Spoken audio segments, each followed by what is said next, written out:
আপনারা অনেকেই বলেন যে কোনো কাজে সহজে সাকসেস আসছে না। আমি এই ধরনের প্রোগ্রাম এর আগে দিয়েছিলাম। কিরকম? বলেছিলাম স্নানের জলে এরকম কিছু মিশিয়ে যদি স্নান করতে হয় নেগেটিভিটিটা অনেকটাই কেটে যায়। কেন আমাদের অগোচরে বা অজান্তে বা জানতেই অনেক কিছু নেগেটিভ কাজ আমরা করে ফেলি, তার জন্য নেগেটিভ ভাইব্রেশন আমাদের শরীরে সৃষ্টি হয়। তাই যে স্নানের মাধ্যমে বা দানের মাধ্যমে সেই নেগেটিভ অনেকটা কাটানো যায়। কিন্তু আজকে বলবো আমি স্নানের মাধ্যমে কিভাবে আপনি এই নেগেটিভিটি কিছুটা আপনি কাটাতে পারবেন।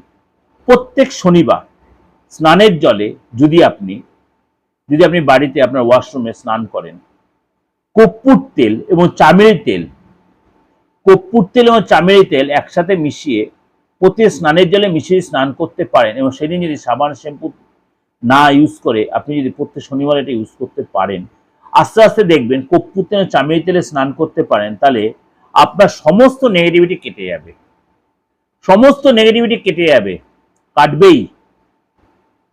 করে দেখুন, যথেষ্ট ফলপ্রদ এই উপচারটা আপনাদের দিলাম।